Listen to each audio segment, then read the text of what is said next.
Oi, eu sou o Goten, tudo bem com vocês? Dragon Ball, sendo essa franquia gigante que é, obviamente teria muitos conceitos interessantes e muitos conceitos inúteis. E no vídeo de hoje eu tô aqui pra falar sobre um dos conceitos mais infames de Dragon Ball, que são as células S. Mas é claro, antes do vídeo começar, não esquece de deixar o seu like, compartilhar o vídeo, se inscrever no hypar, que é muito importante, e também nunca se esqueça de seguir a Cristo. Enfim, sem mais enrolação, bora pro vídeo. O Super Saiyajin é uma das transformações, se não a transformação mais importante da história dos animes. E esse título não foi dado à toa para a forma, porque ela não só influenciou muitas outras histórias, mas mudou a forma que uma transformação era vista para muitas pessoas. E isso não aconteceu por acaso, o Super Saiyajin foi extremamente bem feito. Desde o começo da saga Saiyajin, o lendário Super Saiyajin é mencionado, e ele tem muita ênfase durante a saga Freeza inteira, até que ela finalmente aparece no ápice da saga depois do Freeza matar o Kuririn. E aquele inimigo que parecia tão forte na visão do leitor,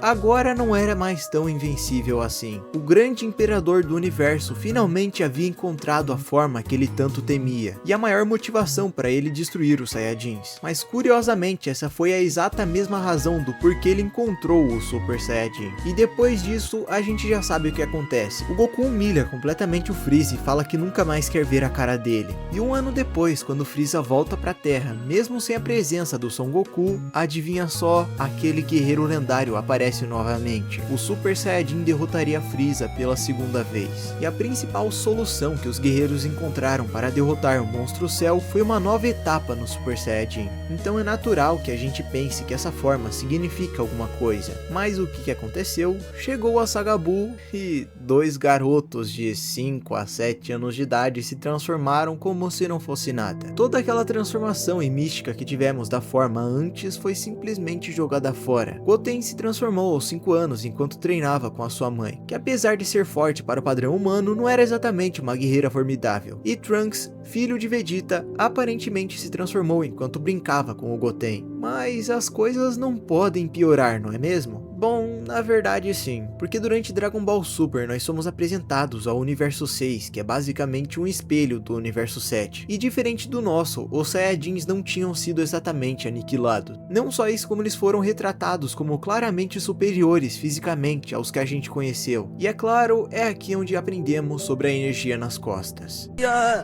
Não, é que quando você se acostuma, basta concentrar sua energia nas costas, mais ou menos aqui. Uma transformação tão imponente sendo reduzida a isso. Mas afinal, qual exatamente foi a justificativa do autor para isso? Durante uma entrevista em 2017, Akira Toriyama foi perguntado sobre se qualquer Saiyajin poderia se transformar caso treinasse bastante. E para surpresa dos fãs, ele disse que não exatamente. E ainda nos apresentou um conceito completamente novo na história, chamado de células S, que basicamente são as responsáveis para que os Saiyajins pudessem se transformar. E é aqui que tudo começa a desabar. Vamos começar no simples. Quais são os requisitos para se transformar em um Super Saiyajin? Segundo Akira Toriyama, é ter um espírito gentil e ser forte o suficiente para isso. E com isso nós temos muitas dúvidas e incoerências sobre as células S. Mas vamos pensar um pouquinho aqui. O que exatamente são as células S e o que elas implicam na obra? Elas são parte do sangue dos Saiyajins? Seriam elas parte do DNA dos Saiyajins? Ou talvez elas fazem parte da própria concepção desses seres? Se elas são o sangue dos Saiyajins,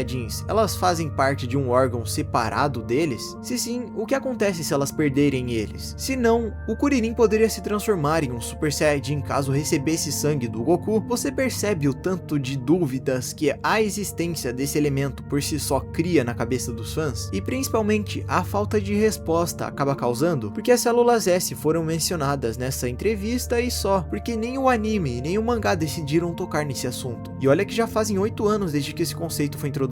E a impressão que eu tenho com as células S é bem semelhante ao que eu penso dos midi-chlorians de Star Wars. Eles chegaram para dar uma explicação científica para as coisas, mas acabou que só atrapalhou mais. E na verdade, eu acho que as células S são até um pouco piores do que os midi-chlorians, porque elas criam várias incoerências na própria obra. E nós vamos falar exatamente sobre elas agora. Só que antes de continuar, eu queria agradecer aos membros do canal. Temos o Valadão JV, o Kaizus, o Joker o Palhaço, o David Zinks, o Zenkai Dragon Ball, o Adeildo Silva e o T-Plays. Vocês não têm noção de como essa ajuda financeira acaba contribuindo para o canal. Muito obrigado a cada um de vocês e muito obrigado a você que, apesar de não ser membro, tá sempre compartilhando e curtindo para ajudar o canal. Uma coisa interessante é se pensar que as células S são responsáveis por aumentar o poder dos Saiyajins, assim como limitar o potencial que eles vão ter antes de quebrarem os seus limites. Mas para você ter mais células S, você precisa ter mais poder. Então o que exatamente vem antes, a célula S ou o poder de luta? E essa questão por si só é meio estranha. Afinal, o Bardock tinha 10.000 de poder de luta e o Goku nasceu com 1. Lembrando que os Saiyajins não mudam tanto o seu nível de poder com a idade. Então o Raditz ter nascido mais forte do que o Goku e ser considerado como classe alta não faz sentido. Na verdade, o retcon do Raditz de repente ser um classe alta também não faz sentido. Mas vamos fingir que faz. Então o Goku deveria sim ter sido mais poderoso do que o Raditz. Principalmente pelo nosso próximo tópico, que são os tempos de paz. Já que supostamente para você ter mais células S, você precisa viver em tempos de paz. Mas vamos lembrar dos nossos queridos guerreiros Saiyajins. Goku foi lá, lutou contra o Raditz, morreu, ficou quase um ano morto. Aí voltou, ficou tetraplégico, foi pro hospital. Aí ele treinou desgastando o próprio corpo, foi pra Namekusei, perdeu o corpo pro Ginyu, regenerou o seu corpo, foi lá, lutou com o Freeza, apanhou. E desse jeito, estando só a capa da gaita, conseguiu se transformar em um Super Saiyajin. Não tendo nenhum coração calmo naquele momento,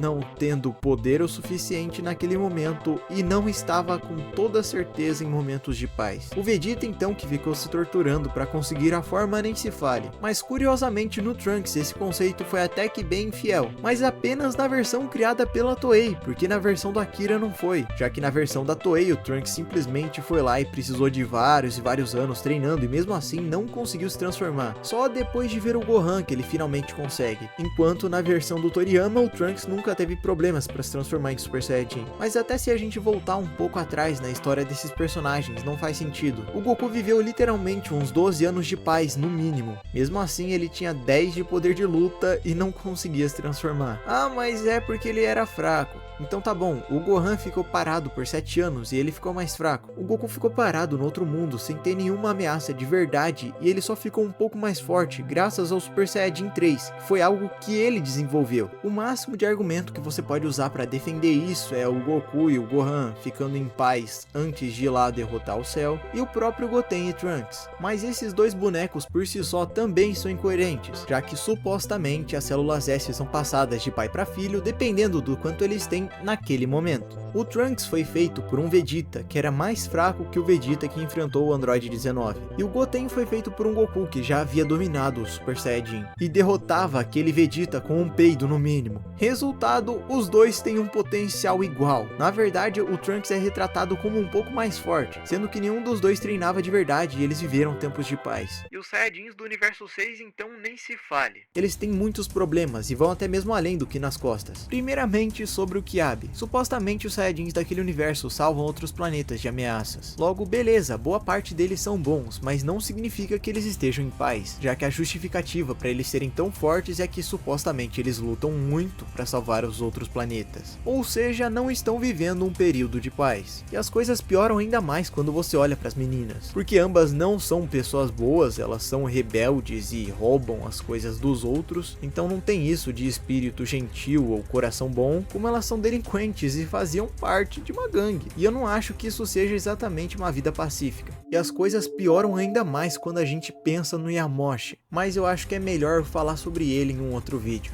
Mas enfim, concordam comigo? Discordam? Não se esquece de deixar nos comentários. E é claro, também não esquece de falar outros conceitos que você acha que mais atrapalham do que ajudam Dragon Ball. E é claro também, eu sei que talvez você possa não estar no seu melhor momento. Talvez você tenha tomado uma ou várias decisões ruins e acha que as coisas nunca vão voltar ao normal. Mas eu quero que você saiba que você não deve desistir. Continue, faça o que puder para melhorar a sua situação do jeito certo. E talvez você não acredite em mim, mas acredite em Jesus. É por isso que eu quero que você fale com Deus, porque ele é o único que realmente pode te ajudar. Enfim, espero que você tenha gostado do vídeo, que Deus abençoe todos vocês, e valeu, falou e fui!